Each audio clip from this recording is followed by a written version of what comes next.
अंदर थां दे देनी। मैं तेनू तां भुल ही गया सा। ते भुलना उही शुरू हुंदा जिन्हों अंदर थां नहीं दित्ती जाती।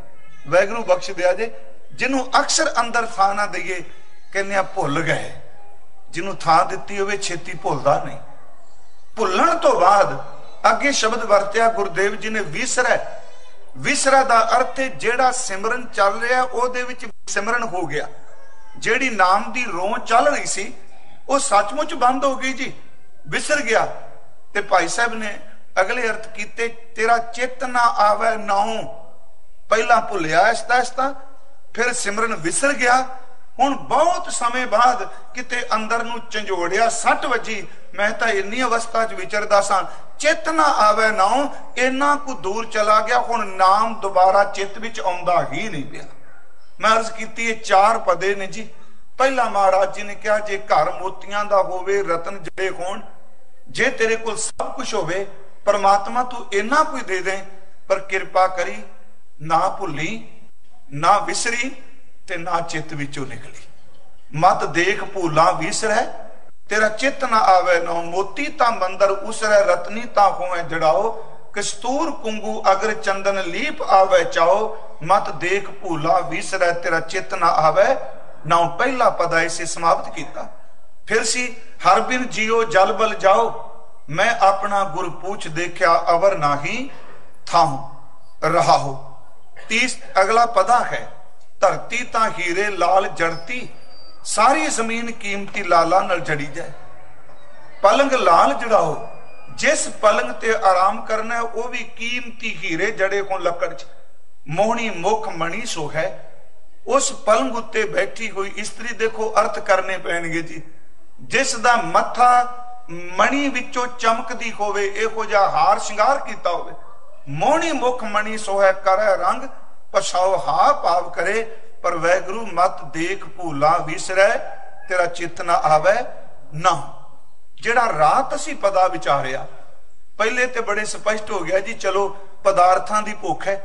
तीसरे पदे विच गुरुदेव ने उस माया दा जिक्र कीता जेड़ा बाहर मुखी माया नूं हथ नहीं लांदा, पर सुरत विच माया ओनू भी व्याप गई। वो बचन वो अपने रूप च आउंदी है, वो प्रसिद्धि दे रूप च आई। हजूर ने फरमाया, सिद्ध होवा सिद्ध लाई। मैं पहुंचिया होया सिद्ध बन जावां, समाधि ला के बैठ जावां, मेरी समाधि तो लोग प्रभावित होण। सिद्ध होवा सिद्ध लाई, रिद आखां आओ। रिदियां आवाज मारा, मेरी आवाज नाल हर गल सत होवे। कले रिदियां सिदियां नहीं, इन्नी को मेरे कोल ताकत आ जाए, मैं किते भी बैठा होया अपनी बॉडी नूं अलूप कर जावां। गुपत प्रगट होए बैसा, मैं गुपत दा अर्थ दिसा भी ना, अनदिसदा हो जा। ते जिथे लोड़ पे मैं अपने शरीर नूं प्रगट कर ला। गुरु साहब ने सच एवे गुरमुखो इस पड़ां नूं भी परम पद नहीं जे मनिया। इथे भी गुरु जी कहंदे आ, फिर इथे भी माया व्याप जाएगी। कई बारी बचन सिद्धि गुप्त प्रगट हो जाना, शरीर विचों निकल जाना। हकीकत एवे परम पद विच पहुंचण दी थां बंदा इथे भी केवल अपनी प्रसिद्धि दी नमाइश लांदा है। ते परमात्मा जे तू इन्नी ताकत दे दे अंदरों, सिद्ध होवा सिद्ध लाई, रिद आखां आओ, गुप्त प्रगट होए वैसा लोक राख है। भाव भाव दा अर्थ मेरे ते आस्था रखन, मेरे ते यकीन करन, मेरी हर गल नूं हुक्म जान के मनन। पर गुरु जी कहंदे ने ये आखिरी स्टेज नहीं रूहानियत दी। लोक राख है भाव, मत देख भूला विसरै, तेरा चित ना आवे ना। इथों तक असी विचारिया सी।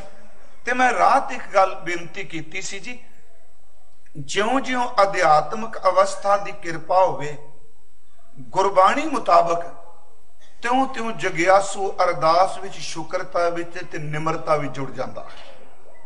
ज्यों ज्यों अध्यात्मक अवस्था भी प्राप्त होवे, उस अध्यात्मक अवस्था नूं अपनी प्रसिद्धि नाल नहीं जोड़दा। वो इक्को गल कहंदा, नहीं जो कुछ कीता तू कीता, मेरे पल्ले कुछ भी नहीं। इस बेनती नूं सुनियो, क्योंकि इहदा मतलब यह नहीं कि कोई सिद्ध पुरख हुंदा ही नहीं, कोई बंदगी वाले हुंदे ही नहीं। मैं अर्ज करांगा आप जी नूं, गुरु ग्रंथ साहिब दी बाणी च एक वचन है कहते ने कई बारी जदों माया लफ्ज दे असीं अर्थ कर चुके हैं, अंदर नूं व्यापदी है सच एवे उदों हर गल नाल बंदा मैं दे गीत ही गाउंदा है। कोई काम मैं कीता, मैं कराया, मैं करके दिखा दियांगा, ये मेरे करके होया। पर गुरु ग्रंथ साहिब कहते हैं जदों रूहानियत की बख्शिश किसी ते हुंदी है, वो इक्को गल कहंदा मैं कुछ नहीं कीता, जो कुछ कीता तू कीता, मेरी ते जय जयकार एवें करा दित्ती। सुन इस बेनती नूं, एक वचन है हम किया हम करेंगे, असी कीता, इत्थे हम दा अर्थ एक वचन मैं कीता मैं कराया, हम किया हम करेंगे, हम मूर्ख गवार करने वाला विसरिया दूजे पाए प्यार। कबीर साहब की जदों मशहूरी हुंदी है, कबीर साहब नूं लोग जदों बहुत उच्चा कहंदे आ, वो शुक्र विच कहंदे आ कि परमात्मा ना हम किया ना करेंगे, ना कर सके शरीर। देखो पहुंचे ने, उन्हां दी प्रसिद्धि है, बचन सत्या सब कुछ है, पर वो अपनी बाणी च कहंदे ने दुहाई रब दी, कबीर नहीं कुछ कर सकदा, ना कीता ना करांगा, ना मैं कुछ कर सकिया, ते तेरी मशहूरी क्यों? कहन लगे तां ओनू पुछो जिन्हें सिर ते हथ रख दिता, मेरी अपनी कमाई कोई भी नहीं। ना हम किया ना करेंगे, ना कर सके शरीर, क्या जानू किछ हर किया भयो कबीर। कबीर उन्होंने शब्द वरत्या मेरा मुझ में किछ नहीं, मेरी कमाई कुछ नहीं, मेरा मुझ में किछ नहीं, जो किछ है सो तेरा, ते मालका मैं कादा दावा करा, तेरा तुझको सौंपते क्या लागे मेरा। मैं इस करके अर्ज की कि गुरबाणी विच जिथे आत्मक अवस्था उच्ची हुंदी है, उन्हों अपनी कमाई नाल जोड़न दी थां गुरमुखो रब दे शुक्र विच जोड़िया जांदा है। इस नूं थोड़ा जिहा असीं बाणी चों होर देख लईए। जपजी साहिब दी एक पौड़ी है जिस विच जिन्ने भी रूहानियत नाल जुड़े हुए पद्धतियां ने, एक पौड़ी विच बाबा जी ने सारियां दा जिक्र कर दिता। ते मेरा ख्याल जे उहदी व्याख्या करो, सारे दुनिया दे धर्मां दी फलसफे नूं पढ़न तो बाद उस पौड़ी दे अर्थ होणगे।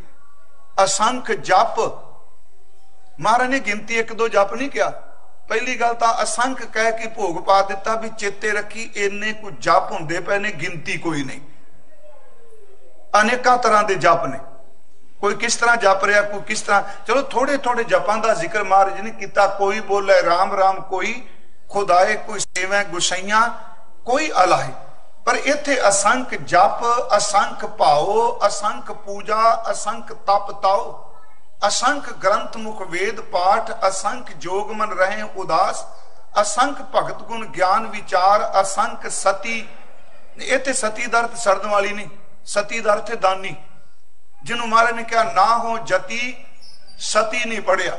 असंख सती, असंख दातार, असंख सूर मोह पाकिसार, असंख मोन लिव लाए तार, कुदरत कवन कहा। कुदरत दा लफ्जी अर्थ कायनात नहीं, इत्थे कुदरत दा अर्थ शक्ति ताकत, मेरी की ताकत। कुदरत कवन कहा विचार, वारिया ना जावा एक बार, जो तुद भावै साई भली का, तू सदा सलामत। पर इत्थे नानक पद कोई नहीं आया, इस पौड़ी च नानक शब्द नहीं आया। आप पढ़िया असंख मोन लिव लाए तार, कुदरत कवन कहा विचार, वारिया ना जावा एक बार, जो तुद भावै साई भली कार, तू सदा सलामत निरंकार। नानक पद नहीं आया। देखो जप दा जिक्र सारा ए पौड़ी च रूहानियत नाल जुड़ियां होइयां ही पद्धतियां दा जिक्र है। केड़े केड़े ढंग नाल परमात्मा तेनू पुकार रहा। पर बाबा जी ने कहा कि इन्हां विच एक मैं भी खा जिहदा अपना पंथ मेरा भी योगदान नहीं। नानक पद नहीं, हालांकि कई पौड़ियां होर भी नहीं हुंदा, मेरे मन से भी इत्थे पद नहीं वरत्या नानक। अगली पौड़ी पढ़ो, उस विच इउं शब्द वरतो जिन्हों धर्म पतत कहंदा है। पतत शब्द दिंदा वो सारे उन्हां दा जिक्र है।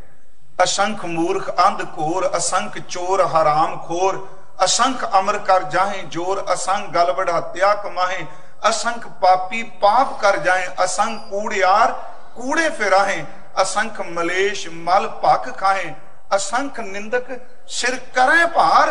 अगे महाराज ने की शब्द वरतिया जी? नानक वरतिया। महाराज की नानक दे नाल नीच ते नीच दे चच्चे नूं औंकड़ लगी। जे ग्रामर अनुसार भी कोई तो वैसे इस अनपढ़ नूं किस ग्रामर च बन्नांगे जी? सुरत की अवस्था नूं बंदे की बोली ठीक है असी अर्थां वाली शब्द वरत जाने कि केड़ी किस ढंग नाल असीं बन्नांगे, पर उत्थे महाराज ने पहली पौड़ी च नहीं कहा नानक पाधगी नहीं, इत्थे वरत्या नानक नीच कहे विचार, वैगुरु एक मैं भी नीच खां जिहड़ा कह रहा हां। दावा है चलो अपना आएगा। कई सज्जना कहा भी इस नीच दे अर्थ ने टीकाकार कीते संप्रदाय अर्थ भी गुरु साहब कहते मैं नीचां दा जिक्र कीता, पर महाराज ने ते भी क्या मैं कीता ना जाता हराम खोर। आ है गुरु घर दी रूहानियत। कोई दावा नहीं बाबे जी दे बचन नूं कोई मोड़ सकता है। महाराज कहते मैं कीता ना जाता हराम खोर, हो क्या मुंह देसा दुष्ट चोर, नानक नीच कहे विचार धानक रूप रहा करता। मैं रात भी कहा गुरु साहब ने गुरमुखो अध्यात्मक आई तां बख्शिश है गुरु नानक साहब दे घर दी। ज्यों ज्यों जीवन उच्चा जाता है त्यों त्यों मन नीवा चली जाता है। फिर सुनियो उंज वैसे असीं अरदास च सारे कहने, मेरी बेनती है जिन्ना जिन्ना किसे दी सुरत जिन्नी किसे दी मत बंदगी चुची होवेगी गुरमुखो कहन दी लोड़ दी मन उन्ना थले जाई जाएगा। ताई क्या सिखां दा मन नीवा मत उची क्या। इत्थे देखो सतगुरु ने शब्द वरतिया सी जी कि सिद्ध होवां जे बहुत सारे लोग इकट्ठे हो जान मेरी जय जयकार हो जी। ते जेड़ा दिन आप जी अज मनांदे पयो मैं चलो ओदा जिक्र विच करदा जावां क्योंकि जरूरी है। 78 दे ਸਿੰਘਾਂ ਨੂੰ ਅਸੀਂ याद पै करने। संखेप जी मैं सिर्फ बेनती करदा जावांगा। चलो निरंकारी शब्द वरतने कईयां नूं तवारीख दी समझ नहीं हुंदी, पता नहीं हुंदा इको गल कहणगे अज तां जी बस पता नहीं की हो गया नंदी करी गए। नहीं 13 सिख शहीद हुए, सिंह शहीद हुए। ये सारी एक कहानी की है पिछे बड़े अता उतरा चढ़ा आए जी गुरु नानक साहब तो लैके। जे ये कहिए भी उदों सब अच्छा सी सब ठीक सी, बिल्कुल गल गलत है। इथों तक के गुरु रामदास मसंद सिस्टम शुरू कर दिया ते गुरु रामदास दे वेले मसंद गुरु रामदास दे पुत्र नूं चुकना शुरू कर देंदे।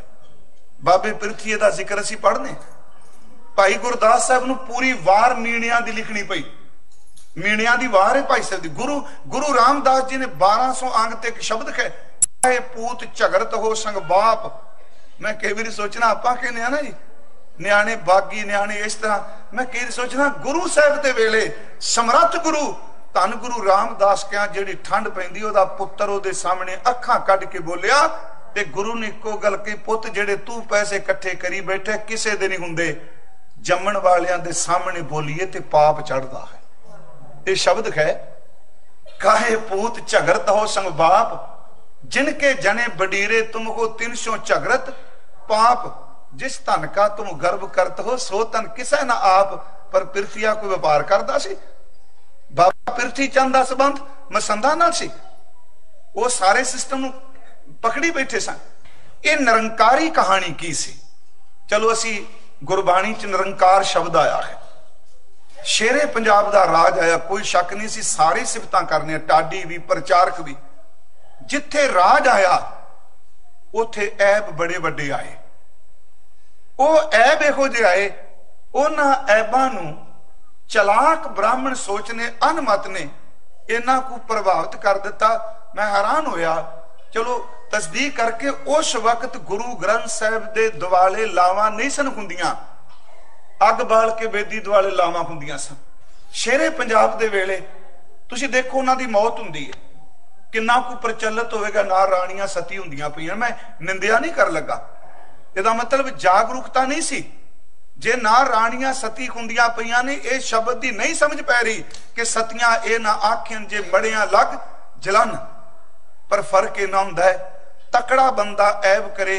मैनूं याद है कहंदे हुंदे सन मस्कीन साहब कहंदे एक बंदा किते गुरुद्वारेों जहां कितों पैसे 2-4 डॉलर रुपये चुक लै, सारे लोग कहंदे चोर चोर चोर।